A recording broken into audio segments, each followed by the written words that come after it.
श्री सच्चिदानंद सद्गुरु साईनाथ महाराज की जय। अखिलांड कोटि ब्रह्मांड नायकुడు राजाधिराज योगी राजा परब्रह्म श्री सच्चिदानंद समर्थ सद्गुरु साईनाथुడి యొక్క దివ్యమైన అనుగ్రహంతో పరిపూర్ణమైనటువంటి కరుణ కటాక్షాలతో ఈ రోజు మరలా సాయి రక్షాయజ్ఞ కార్యక్రమాన్ని పునః ప్రారంభించుకుంటూ ఉన్నాం. చూస్తుండగానే ఈరోజు సమయము వడివడిగా పరుగులు తీస్తుంది. ఓం కాలాయ నమః, ఓం కాలాయ నమః, ఓం కాలదర్పదమనాయ నమః, ఓం కాలాతీతాయ నమః. ఇవన్నీ కూడా అష్టోత్తర శతనామావళిలో మనం చదువుకోవడం అనేది జరుగుతుంది. బాబా యొక్క అష్టోత్తర శతనామావళి అంటే కాలానికి అధిపతి, కాలమే ఆయన, మహాకాలుడు. కాలాన్ని గౌరవిస్తూ, కాలానికి విలువనిస్తూ, కాలమాన ప్రకారం నడుస్తూ ఎప్పుడైతే మనం పోతామో జీవితంలో ఉత్తమ ఫలితాలను పొందటమే కాకుండా అత్యుత్తమ స్థాయికి మనం వెళ్ళటం అనేది జరుగుతుంది. ఆ సమయ పాలనను మనకు నేర్పించటం కోసమే సమర్థ సద్గురు సాయినాథుడు 4 హారతులను తాను స్వీకరించటం అనేది జరుగుతుంది. ఒకసారి మీరు గమనించండి. ప్రాతకాలంలో ఉదయం 5:15 నిమిషాలకు కాకడ హారతి. అంటే నేను షిరిడి గురించి మాట్లాడలే, జనరల్గా చెప్తున్నా.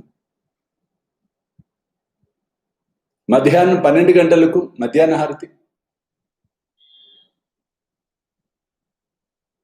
సాయంత్రం సంధ్యా సమయంలో సంధ్యాహారతి, ప్రదోషకాల హారతి, ధూప హారతి. రాత్రి 9 గంటలు లేదా 8:30 లేదా 9:30 లేదా 10 గంటలు 10:30 ఇచ్చే హారతి, సేజ హారతి.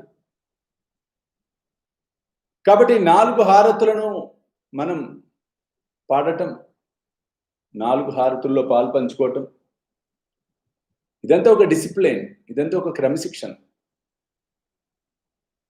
కాబట్టి సాయిబాబా జీవిత చరిత్ర అవ్వచ్చు, సాయిబాబా తత్వం అవ్వచ్చు, ఆయన మనకు నేర్పిస్తున్న నడవడిక అవ్వచ్చు,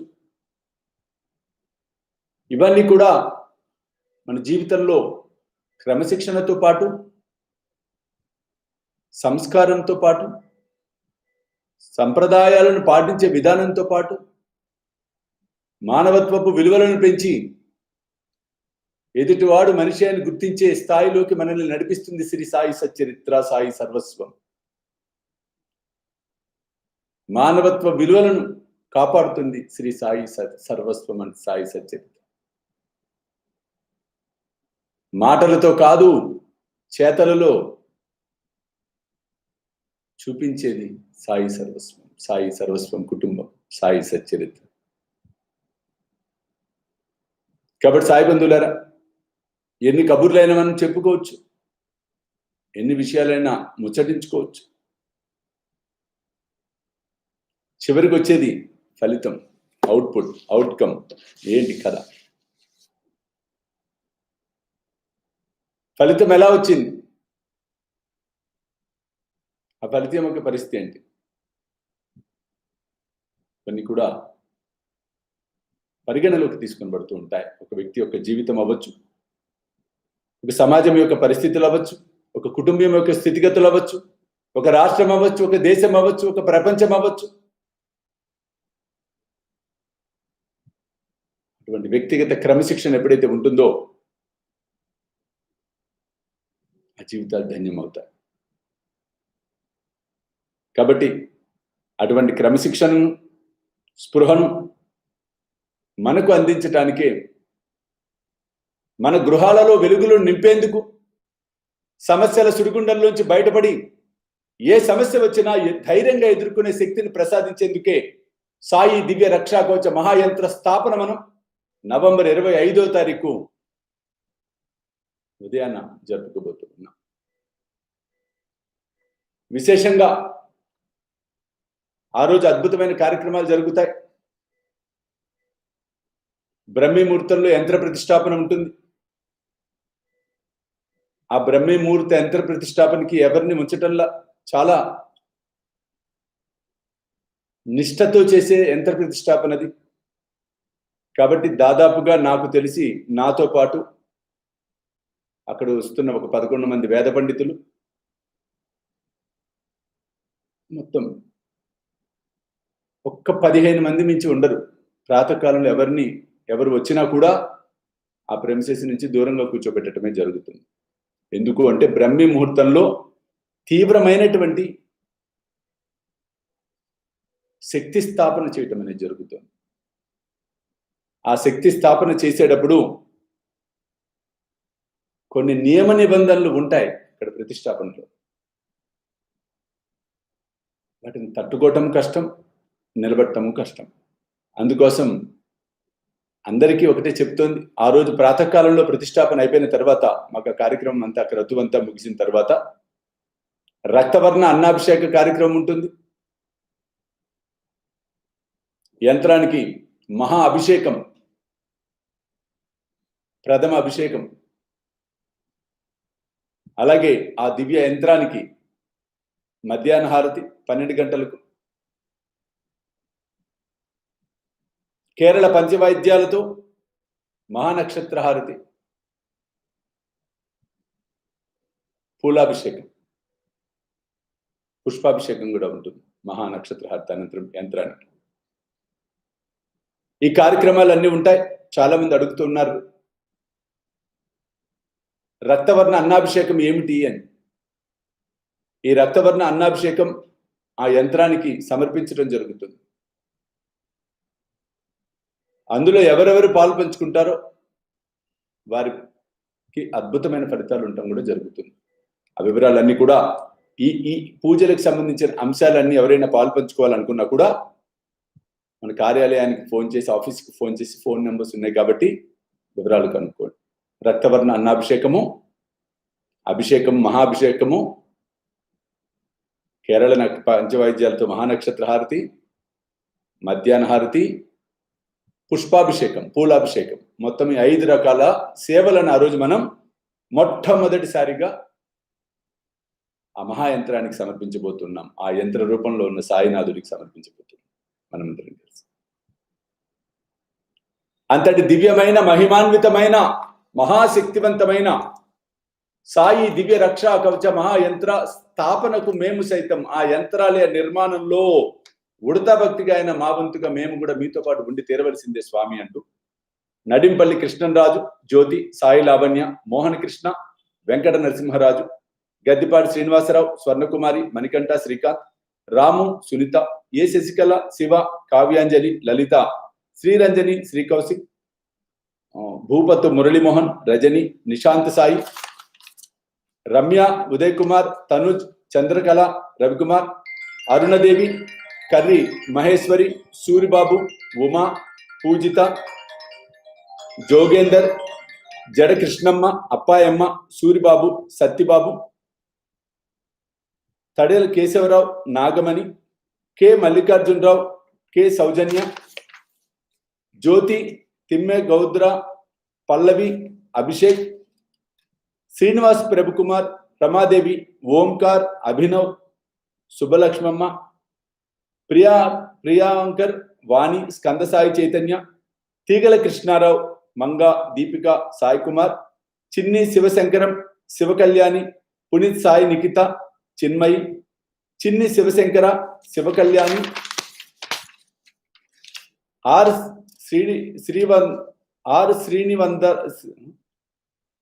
శ్రీనివాసరావు, సమత, సాయి మిహిర్, శ్రీ గోదా మన్విత, పులి రవీందర్ రెడ్డి, విజయలక్ష్మి, సుహాస్ రెడ్డి, కార్తీక్ రెడ్డి, సాక్షిత రెడ్డి, సాయి పావని రెడ్డి, వెంకట కామేశ్వరి, వారి కుటుంబ సభ్యులు, ఎస్ లక్ష్మీ తులసి, అలాగే పద్మావతి, శివ, ప్రదీప్, బాతుల పోలరాజు, వెంకట శిరీష, రాజా హర్షిని, రాజసాయి యశస్విని, వెంకట రమణారెడ్డి, సుధా, సాహితి, శరణ్య, సాయి చరణ్ రెడ్డి, లగిశెట్టి ప్రసాద్, సుమతి, సాయి కీర్తన, లక్ష్మీ ప్రణతి, తల్లూరు మురళీకృష్ణ, సుధారాణి, రవితేజ, శ్రీకర్ సాయి, వెంకటేష్, గాయత్రి, అశోక్, అనుపమ, బాలకృష్ణ, కవిత, అమోఘ్, విభవ్, టి సురేంద్ర ప్రసాద్, గంగాధర్, షర్మిల, అభిరామ్, బండి లెనిన్ ఖాన్, సాకేత్, చరణ్ సాయి, వెంకట్, అట్లూరి పూర్ణచంద్రరావు, వెంకటరమణ, కేతినేని రవికుమార్, సురేఖ, వరుణ్ చౌదరి,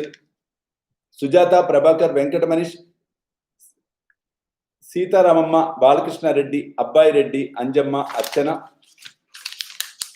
సికే, జ్ఞానాంబ, ఏవి లక్ష్మమ్మ, ఉమేష్, ప్రవీణ, ఆదిత్య, హిమబిందు, జ్ఞానాంబ, సురేందర్, లక్ష్మమ్మ, ప్రవీణ, సుమన, కేతన, రెడ్డివాణి, అనిల్ కుమార్, బి శివప్రసాద్, విజయలక్ష్మి, ఎన్ హిమబిందు, కిరణ్ మయి, భాస్కర్, కనుజు, మీనాక్షి, గౌరీ, గాయత్రి, వీరందరూ కూడా సాయి దివ్య రక్షాకవచ మహాయంత్రానికి, యంత్రాలయ నిర్మాణానికి వారు మేము సైతం అంటూ ముందుకు రావటం అనేది జరిగింది.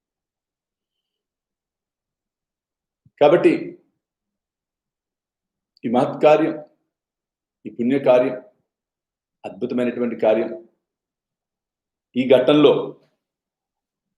ఒక చరిత్ర, ఈరోజు జరిగేది రేపటి కథ అవుతుంది. It becomes history. ఒక 5 ఏళ్ల తర్వాత, ఒక 10 ఏళ్ల తర్వాత, ఒక 20 ఏళ్ల తర్వాత ఆ మందిరాన్ని చూసినప్పుడు, ఆ యంత్రాలయాన్ని చూసినప్పుడు, ఆ రోజు గ్రాండ్ మాస్టర్ అనౌన్స్ చేశారు, కరోనా టైం అయినా సరే ముందుకు వెళ్ళి లోకశాంతి, విశ్వశాంతి కోసం ఆయన చేసిన పని మేము కూడా భాగస్వాములం అయ్యాం ఇందులో అని ఆ యంత్రాలయం ముందు నిలబడి మీరు అనుకుంటుంటే ఆ వచ్చే ఆత్మ సంతృప్తి కోట్ల రూపాయలు వచ్చినా రాదు. అది ముమ్మాటికి సత్యం. డబ్బు లేకపోతే కష్టం, డబ్బు ఉన్నా కష్టమే. చూడండి, డబ్బు ఎప్పుడు సుఖాన్ని ఇవ్వదు. డబ్బు లేకపోతే అప్పుల గొడవ, డబ్బు ఉంటే ఐటీ వాళ్ళ గొడవ. చూడండి, లేదా పక్క వాళ్ళ గొడవ, లేదా ఇంకోళ్ళ గొడవ, లేదా ఇంకోళ్ళ గొడవ. అమ్మో ఇదేమన్నా అయిపోతున్నాం, అమ్మో వాళ్ళు వచ్చేస్తారేమో, అమ్మో వీళ్ళు వచ్చేస్తారేమో. చూడు, కానీ ఎప్పుడు గుర్తుపెట్టుకోవాల్సింది ఒకటి ఉంది, డబ్బు కావాలి, కానీ డబ్బే జీవితం కాకూడదు. ఈ రోజున మానవత్వపు విలువలు కరిగిపోతున్నాయి. ప్రేమ, బంధం రాలిపోతున్నాయి. ధనమే మూలమవుతుంది అన్నిటికీ. చూడండి, అలా కాకూడదు. ధనం కావాలి కానీ మూలం అవ్వకూడదు. మూలమైతే ఏమవుతుందండి? ఒక్కసారి ఆలోచించండి. కాదు, విలువలు ముఖ్యం. విలువలతో కూడినటువంటి జీవితం ముఖ్యం. ప్రేమను పంచితేనే ప్రేమను పొందగలుగుతాం. ఇది ముమ్మాటికి సత్యం. కాబట్టి సాయి బంధువులారా, ఎంతో ప్రేమతో నేను ఏ పిలిపించినా మీరందరూ మేము సైతం అంటూ నాతో పాటు నడుస్తూ ఉన్నందుకు మనసా వాచా కర్మణ మిమ్మల్ని అందరినీ ఆశీర్వదిస్తూ ఉన్నాను. ఇలాగే మీరు చల్లగా ఉండాలి, ఆయురారోగ్యాలతో వర్ధిల్లాలి. ఎవరెవరైతే అన్ని కార్యక్రమాలకు, ప్రతి కార్యక్రమం ఎవరు చూసేవారు కూడా ఏమి ఇచ్చినా ఇవ్వకపోవటం కాదు, ఇక్కడ సాయి సర్వస్వం ప్రతినిత్యం చూస్తున్న ప్రతి కుటుంబానికి కూడా పేరు పేరు నా తండ్రి యొక్క కృప, కరుణ, కటాక్షాలు మీపై వర్షించాలని, మీ వంశాలు అభివృద్ధి చెందాలని, మీరు ఆయుర ఆరోగ్యాలతో వర్ధిల్లాలని మనసా వాచా కర్మణ మిమ్మల్ని ఆశీర్వదిస్తూ బాబాని అభ్యర్థిస్తున్నా. ఇంకా చాలా మంది అడుగుతున్నారు, సాయి దివ్య రక్షా కవచం అష్టదిగ్బంధనం ఎలా? గురూజీ, అది మాకు మీరు చెప్పారు, అర్థం కావట్లేదు, కొన్ని డౌట్స్ ఉన్నాయని చెప్పి ఆ డౌట్స్ అని నాకు రాసిచ్చారు. అష్టదిగ్బంధనం శంకుస్థాపన సమయంలో చేయవచ్చా? ప్రశ్న ఒకటి. అష్టదిగ్బంధనం ఇల్లు, గృహమంతా నిర్మాణమైన తర్వాత ఎలా చేయాలి? సాయి దివ్య రక్షా కవచాలతో అష్టదిగ్బంధనం అపార్ట్మెంట్ అయితే ఎలా చేయాలి? సాయి దివ్య రక్షా కవచం వ్యాపార కూడళ్ళు కూడా చేయవచ్చా? ఇవన్నీ కూడా అనుమానాలు వ్యక్తపరిచారు. ముందుగా మనం చూసినట్లయితే సాయి దివ్య రక్షా కవచ మహాయంత్రం అష్టదిగ్బంధనం శంకుస్థాపన చేసేటప్పుడు శంకుతో పాటుగా యంత్రం ఫస్ట్ ఒకటే పెట్టండి. ఒకటి పెట్టి శంకుస్థాపన సంపూర్ణం చేసుకొని గృహ నిర్మాణం ప్రారంభించాడు. గృహమంతా అయిపోయిన తర్వాత ఇండిపెండెంట్ హౌస్ అయితే 8 దిక్కుల ప్రతి చోట 1 ఫీట్ గుంట తీసి మరలేదు సపరేట్గా వీడియో అప్లోడ్ చేస్తారు. అందులో పాత వీడియోలో నేనేం చెప్పినా పక్కన పెట్టండి, ఇది జాగ్రత్తగా వినండి. అందులో ఒక 100 గ్రామ్స్ రాక్ సాల్ట్, ఎక్కువైనా పోసినా తప్పులేదు, 250 గ్రామ్స్ ఒక్కొక్క దాంట్లో పోసినా మంచిదే, 1/2 కేజీ ఉప్పు లేదా మినిమం 100 గ్రామ్స్ పసుపు, కుంకుమ ఇంతంత పసుపు అంటే 50 గ్రామ్స్ పసుపు, 50 గ్రామ్స్ కుంకుమ. చూడండి, రాక్ సాల్ట్, పసుపు, కుంకుమ, ఒక 5 నిమ్మకాయలు, ఇవన్నీ పెట్టి అవకాశం అంటే చాలా అవకాశం ఉంటుందో ఉండదో అని చెప్పి భయమేసి చాలా చెప్పట్లా. ముఖ్యంగా మాట్లాడితే తులసాకులు, దానిమ్మాకులు, రావి చెట్టు ఆకులు,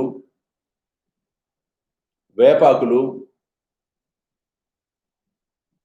అరిటాకులు ముక్కలు చేసి ఇవన్నీ కూడా వేసి వాటి మీద యంత్రం పెట్టి ఆ గుంటను పూర్తి చేయవచ్చు.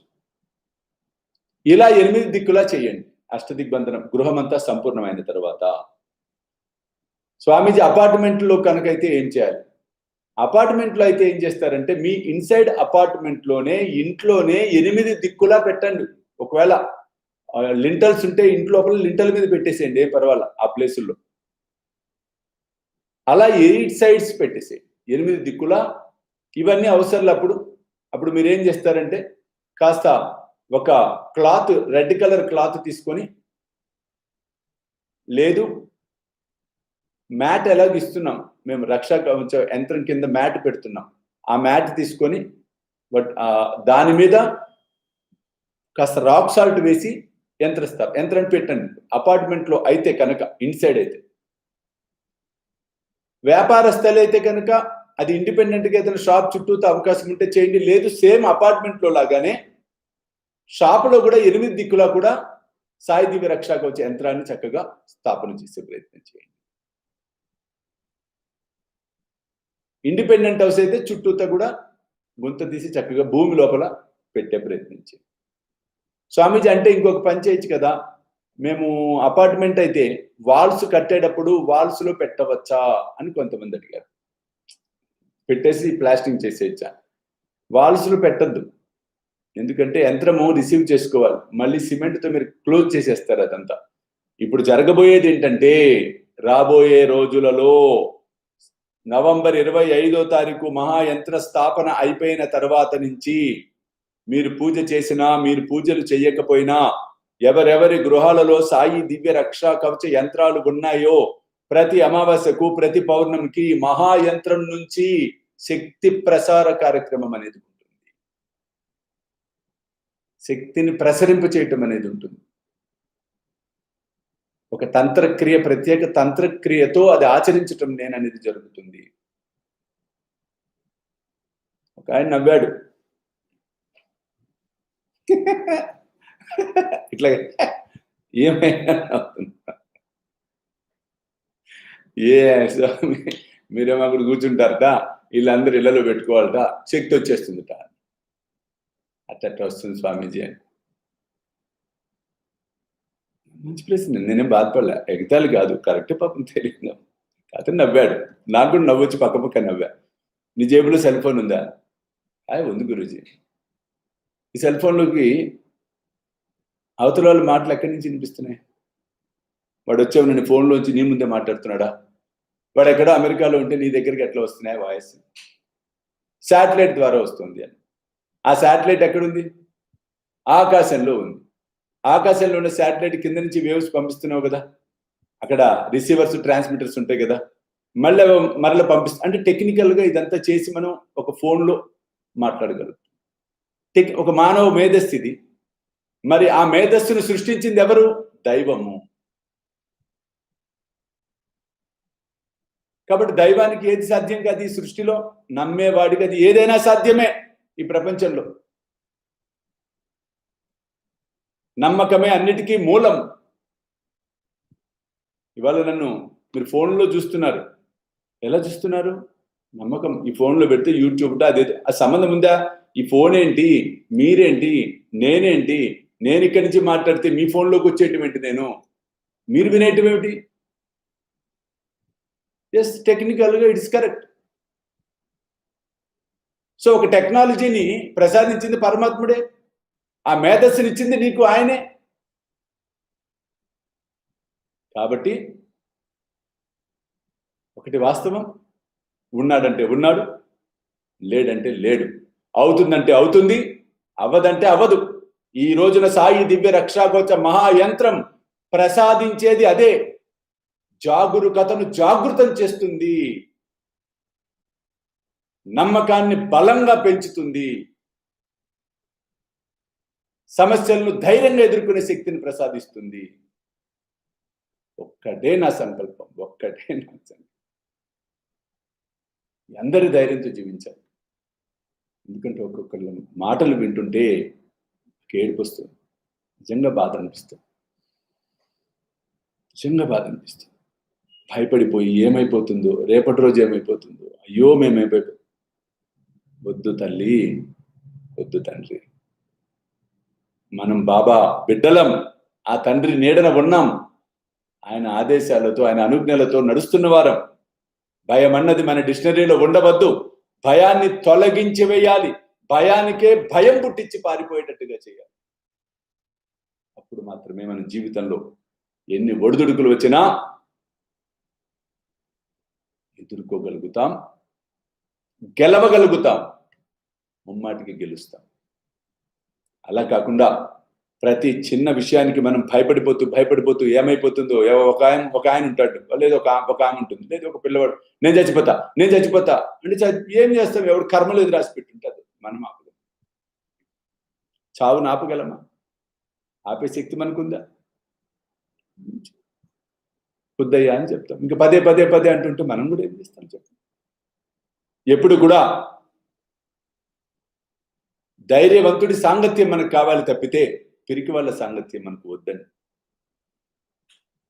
సచ్చరిత్రలో కూడా బాబా అదే చెప్తాడు, పిరికి వారి యొక్క సాంగత్యమే వద్దురా.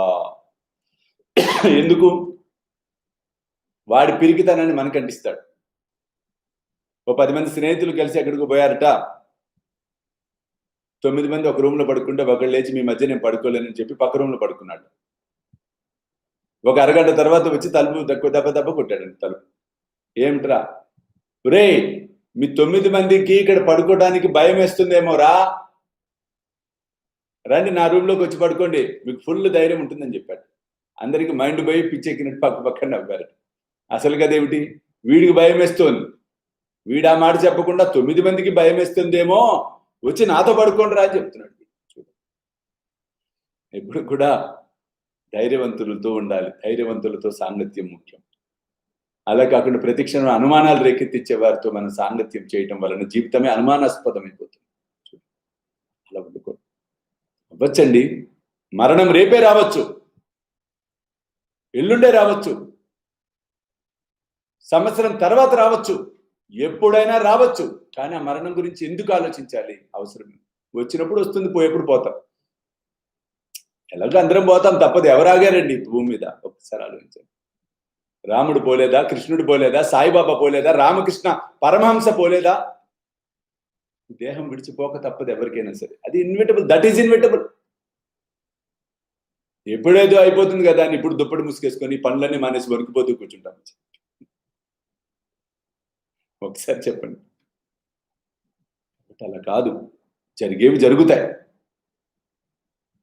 మనం చేసేది మనం చేయాలి, ధైర్యంగా చేయాలి, ఆనందంగా చేయాలి, ఆత్మస్థైర్యంతో చేయాలి. కాబట్టి సాయి బంధువులారా, అటువంటి ధైర్యాన్ని, అటువంటి ఆనందాన్ని, అటువంటి ప్రశాంతతను మీకు అందించేదే సాయి దివ్య రక్షాగోచ మహా యంత్రాలయం. దేవరకొండలో ఎక్కడ స్వామీజీ అని అడుగుతున్నారు. అన్ని వివరాలు మీకు తొందరలోనే చెప్తాం, ఎందుకంటే ముందే చెప్పట్లే. నేను మా వాళ్ళని అడుగుతున్నారు చాలా మంది. చెప్పామా స్వామీజీ ఊరి పేరు అవన్నీ? అప్పుడు చెప్పకండి అని చెప్తున్నాను. ఎందుకు అంటే కొన్ని కాంప్లికేషన్స్ ఇప్పటి నుంచే వెళ్ళి ఏంటి ఇవన్నీ వద్దు. కార్యక్రమం ముందే మీకు అన్ని వివరాలు ప్లేస్ అన్ని కూడా తెలియచెప్తాం. పరిస్థితులన్నీ కూడా నిర్ణయం చేసి శుభవార్తలే చెప్తా నేను. కాబట్టి ఒకటి వాస్తవం సాయి బంధువులారా, కార్యక్రమం బ్రహ్మాండంగా జరుపుకోబోతూ ఉన్నాం. అలాగే ఇప్పుడు మనం చెప్పుకున్నట్టు అష్టదిగ్బంధన ఈ వీడియో కూడా సపరేట్ చేస్తారు. అలా ఎలా చేయాలి ఏంటి అనేది కూడా పూర్తిగా అవి తీసుకునే వారికి ఆ ప్రొసీజర్ పేపర్ కూడా ఇవ్వటం అనేది జరుగుతుంది. అది మరల కూడా పేపర్ కూడా పంపిస్తారు. కాబట్టి దాని గురించి మీరేం దిగులు పడకండి. చూస్తుండగానే సమయం ఆసన్నమవుతోంది. నవంబర్ 14వ తారీఖు సాయి లక్ష్మి హోమం మరియు పూజా హోమం. మీరందరూ ఏం చేస్తారంటే ఇంకొక 108 రూపాయి కాయిన్స్ రెడీ చేసుకోండి. 108 1 రూపీ కాయిన్స్ ఇప్పటి నుంచి గ్యాదర్ చేసుకోండి పూజ కోసం. ఆ రోజు అమావాస్య పూజ కోసం మీరు 15వ తారీఖు మీ అందరితో చేయిస్తాను. 15th 14th నేను చేస్తాను. 15th సండే ఈవినింగ్ అందరి చేతులుగా. అలాగే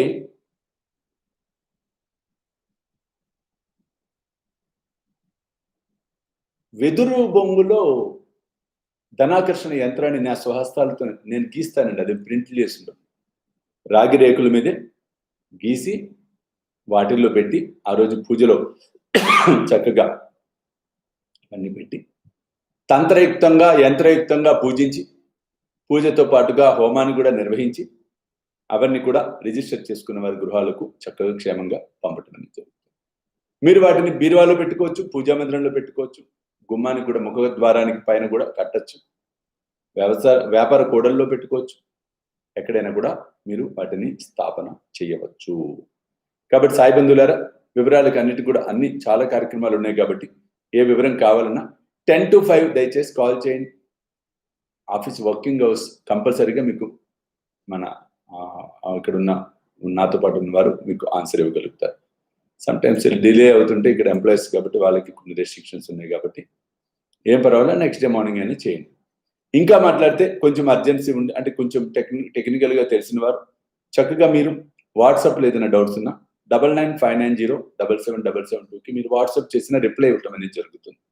కార్యక్రమం పెద్దది, ఫోన్ కాల్స్ కూడా విపరీతంగా వస్తున్నాయి. కాబట్టి అన్యదా భావించకండి. అయ్యో ఆ స్వామి ఫోన్ నెంబరే దొరకదప్ప, అయ్యో దొరకదు, అట్లా కాదు. ప్రెషర్ ఎక్కువ అవుతుంది. ఉన్న కొద్ది మందితోనే మేము ఇక్కడ కరోనా టైం నుంచి వర్క్ చేస్తూ ఉన్నాం. మీకు తెలీదు ఎన్ని జరుగుతున్నాయి ఇక్కడ. కాబట్టి ఒకటే, ఈ రోజున ఇక్కడ నడుస్తున్న ప్రతి కార్యక్రమం లోకహితం కోసం, సమాజ శ్రేయస్సు కోసం, మీ సుఖశాంతుల కోసం. ఇది ప్రధానమైనటువంటి సంకల్పం. ఈ సంకల్పం నెరవేరాలని ప్రతి క్షణం, ప్రతిరోజు, ప్రతి పూజలో బాబాని నేను అభ్యర్థించేది అదే. రాబోయే రోజుల్లో అదే జరుగుతుంది ఖచ్చితంగా. కాబట్టి సాయి బంధువులారా, ఇంకేముంది, ఇప్పుడు ఇంకా అయిపోయింది కదా. మరలా రేపటి కార్యక్రమంలో మనం కలుద్దాం. సర్వే జన సుఖినో భవంతు. సర్వం శ్రీ సాయినాథార్పణమస్తు. జై సాయి.